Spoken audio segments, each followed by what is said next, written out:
Hello students, तो अब इस वीडियो में हम लोग पढ़ेंगे next part of the fuse, जिसमें हम लोग पढ़ने जा रहे हैं कंस्ट्रक्शन ऑफ फ्यूज, यानी फ्यूज कैसे बनाया जाता है और उसमें लगाए गए फ्यूज वायर की क्या कैरेक्टरिस्टिक फीचर्स होने चाहिए ताकि वो इफेक्टिव फ्यूज की तरह काम करे। तो देखिए, हम इस समय यहाँ पे एक सिंप्लीफाइड फ्यूज के बारे में पढ़ रहे हैं, अभी एमसीबी के बारे में नहीं पढ़ रहे हैं। एमसीबी भी एक तरह का फ्यूज है, लेकिन वो इलेक्ट्रॉनिक फ्यूज है। हम यहाँ बिल्कुल कन्वेंशनल फ्यूज, जो बिल्कुल एंशिएंट टाइम से यूज किया जा रहा है, जो एक तरीके से बिल्कुल सिंप्लीफाइड फ्यूज है, उसके बारे में पढ़ रहे हैं। ये जो फ्यूज होता है, इसमें एक मटेरियल का यूज किया जाता है जिसे हम कहते हैं पोर्सलीन मटेरियल, जिसे चीनी मिट्टी कहते हैं ना, जिससे कप प्लेट बनते हैं। वो जो मिट्टी, चीनी मिट्टी जिसे कहा जाता है, वो पोर्सलीन मटेरियल है। ये पोर्सलीन इंसुलेटर की तरह काम करता है, मतलब जब हम इसे हाथ से सॉकेट या होल्डर को पकड़ेंगे तो हमको करंट नहीं लगेगी। आप हमारे सबके घरों में ये होल्डर्स लगे होते हैं, सॉकेट लगे होते हैं। ये जो होते हैं, ये पोर्सलीन मटेरियल है, तो इसमें करंट पास नहीं होती है। किसी भी फ्यूज में दो चीजें होती हैं, एक होता है होल्डर और एक होता है सॉकेट। सॉकेट को बोर्ड पे फिक्स करा जाता है, जो आपका इलेक्ट्रिक बोर्ड होगा उसके ऊपर सॉकेट को फिट किया जाता है।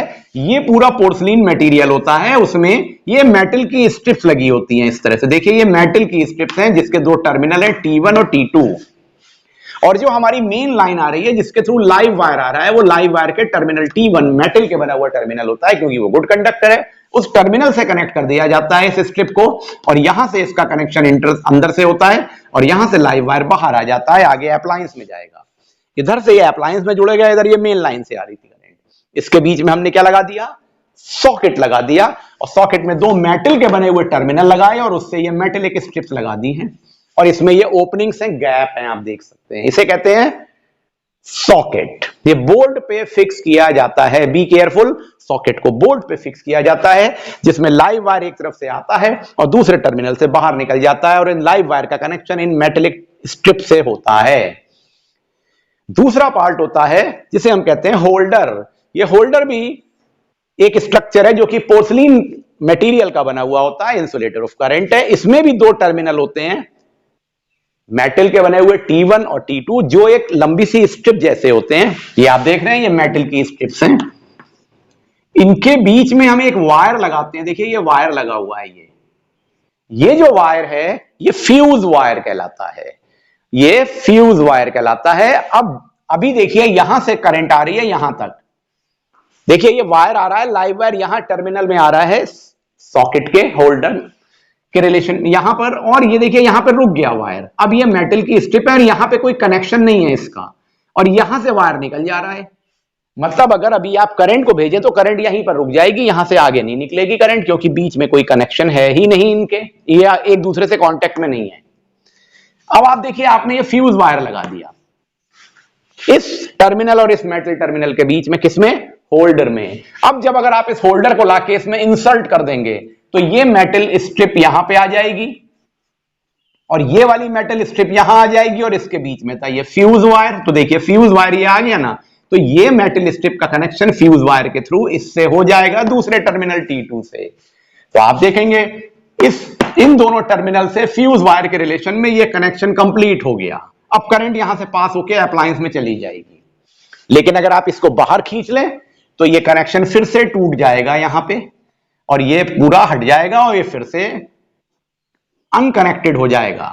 मींस आप सॉकेट और होल्डर की हेल्प से पूरा कनेक्शन बनाते हैं लाइव वायर के एक टर्मिनल से दूसरे टर्मिनल के बीच में, ताकि अप्लायंस में करंट चली जाए।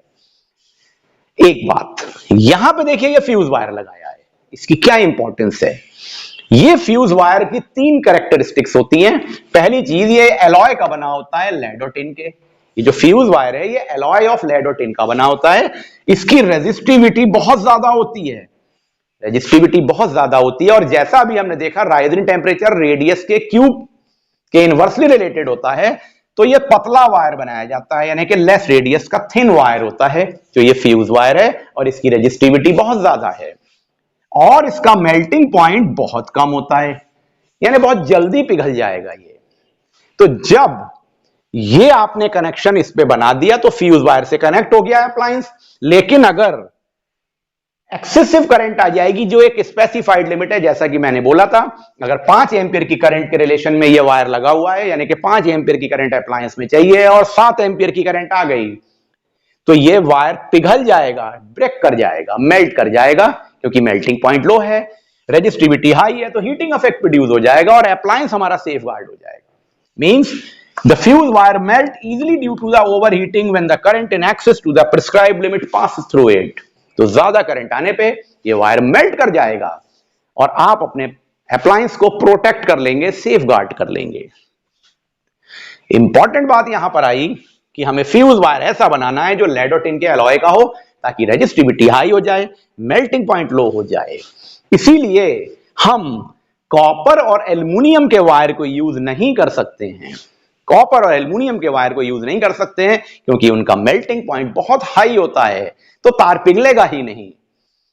दूसरी बात, हमें थिन वायर यूज करना है, हम इसके बहुत पतले वायर यूज करके हम काम नहीं चला सकते हैं। तो कॉपर और एल्युमिनियम तो गुड कंडक्टर हैं, ये आराम से करंट को भेजेंगे, रेजिस्टिविटी हाई हो ही नहीं पाएगी इनमें। दैट्स वाई हम हमेशा लेड और टिन का यूज करते हैं फ्यूज वायर को बनाने में। तो ये जो हमने फ्यूज के बारे में अभी पढ़ा, जिसमें स्ट्रक्चर ऑफ फ्यूज पढ़ा और उसमें करंट जाती है तो उसका वायर ब्लोन ऑफ कर जाता है, मेल्ट हो जाता है। तो अब जरा ये देख लें कि ये जो वायर मेल्ट होता है फ्यूज में एक्सेसिव करंट से, इसके कारण क्या क्या हो सकते हैं, बिल्कुल प्रिसाइज वे में।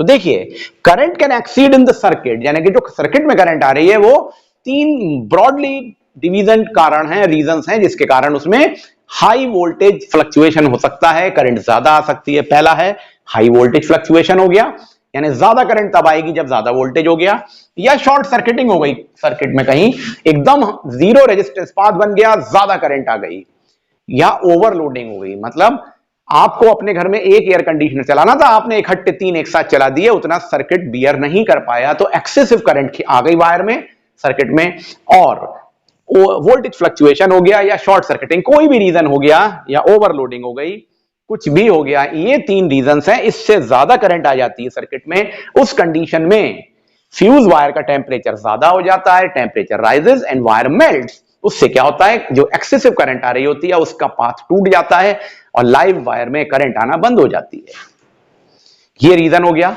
अब हम आते हैं 2 और तरह के फ्यूज यूज किए जाते हैं आजकल के टाइम पे, यानी 2 other categories of the fuse हैं। एक कहलाता है कार्ट्रिज टाइप ऑफ फ्यूज और दूसरा कहलाता है एमसीबी, मिनिएचर सर्किट ब्रेकर। हमारे जो इलेक्ट्रॉनिक अप्लायंसेज हैं, रेफ्रिजरेटर है, टेलीविजन है, गीजर है, या जो भी इलेक्ट्रॉनिक अप्लायंसेज हैं, जैसे कि कंप्यूटर है या और भी सारे इलेक्ट्रॉनिक अप्लायंसेज, उन सब में एक स्पेशल तरह का छोटा सा कांच का बना हुआ फ्यूज यूज करते हैं, जिसमें 2 मेटल की कैप होती हैं और बीच में ये ग्लास मटेरियल में एक वायर लगा होता है, फ्यूज वायर। ये छोटा सा होता है और ये डिवाइस के अंदर ही लगा हुआ होता है, हमारे अप्लायंस के अंदर लगा हुआ होता है। ये वोल्टेज को कंट्रोल और करंट को लिमिट में कंट्रोल रखने के लिए होता है। अगर ज्यादा करंट आएगी तो ये ब्लोन ऑफ कर जाएगा, खराब हो जाएगा, आपका रेफ्रिजरेटर, एसी, टेलीविजन काम करना बंद कर देंगे और प्रोटेक्ट रहेंगे, सेफ गार्ड रहेंगे। इसे हम कहते हैं कार्ट्रिज टाइप ऑफ फ्यूज, जो कि इलेक्ट्रॉनिक अप्लायंसेज में, एसी में, गीजर में, टीवी, रेफ्रिजरेटर, इन सब में यूज किया जाता है। और इनकी रेटिंग जो होती है, करंट रेटिंग, वो करंट रेटिंग होती है 1 एम्पियर की, 2 एम्पियर की, 5 एम्पियर की, 10 एम्पियर एंड 13 एम्पियर की करंट रेटिंग। ध्यान से सुनिएगा, अभी अगले वीडियो में करंट रेटिंग के बारे में डिटेल डिस्कशन करेंगे कि इस वायर में करंट रेटिंग क्या होनी चाहिए, फ्यूज वायर में। तो यहां पर जो हम कार्ट्रिज फ्यूज यूज करते हैं वो 1 एम्पियर का हो सकता है current rating, 2 ampere, 5 ampere, 10 ampere या 13 एम्पियर। अगली चीज आती है एमसीबी, मिनिएचर सर्किट ब्रेकर। ये एक इलेक्ट्रॉनिक सेंसर बेस्ड टेम्परेचर को सेंस करने वाले डिवाइस हैं। आपने देखा होगा आपके घर में जो एयर कंडीशनर होते हैं उसके साथ में छोटा सा स्विच लगा होता है, वो यही मिनिएचर सर्किट ब्रेकर होता है। आजकल लोग फ्यूज की जगह, जो पोर्सलिन का कन्वेंशनल फ्यूज था, उसकी जगह घरों में सारे सर्किट में हर जगह पर जंक्शन बॉक्स पे एमसीबीज का यूज करते हैं। हर वैरायटी की, हर रेंज की एमसीबीज आती हैं।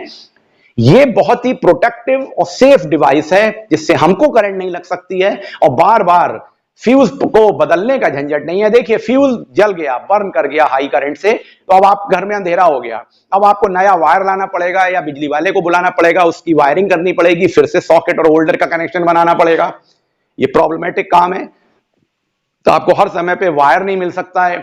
लेड और एलॉय का, कॉपर का वायर है तो वो काम नहीं करेगा ठीक तरीके से। लेकिन एमसीबी में क्या होता है, एमसीबी एक electronic sensor based heating effect based device है जिसमें इलेक्ट्रॉनिक सेंसर लगा होता है। जैसे ही एक्सेसिव करंट निकलती है अप्लायंस में जाती है तो एमसीबी उसके पहले लगा हुआ है, वो एकदम हीट को हाई करंट के टेम्परेचर से राइस को चेक कर लेगा, सेंस कर लेगा और एकदम उसकी जो स्विच होता है वो ट्रिप कर जाता है, जैसे कहते हैं ट्रिपिंग ऑफ स्विच, यानी कि स्विच ऑफ हो जाएगा, गिर जाएगा नीचे को।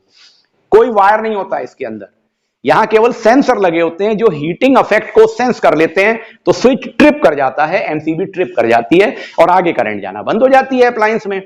अप्लायंस सेफ हो गया। अब आप जो और कहीं प्रॉब्लम हुई थी हाई वोल्टेज से उसको रेक्टिफाई कर लेते हैं और फिर से स्विच को ऑन कर देते हैं एमसीबी के।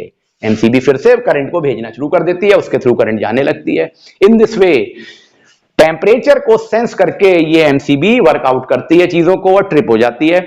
और ये जब ट्रिप होती है तो विद इन 25 मिली सेकेंड ये सर्किट को ब्रेक कर देती है। इतनी जल्दी से करती है कि करंट आगे जा ही नहीं सकती। It will not take time, 25 millisecond में, शॉर्ट ड्यूरेशन में वो ट्रिप हो जाएगी। तो इन दिस वे आपने फ्यूज का स्ट्रक्चर और वैरायटी ऑफ फ्यूज के बारे में पढ़ लिया।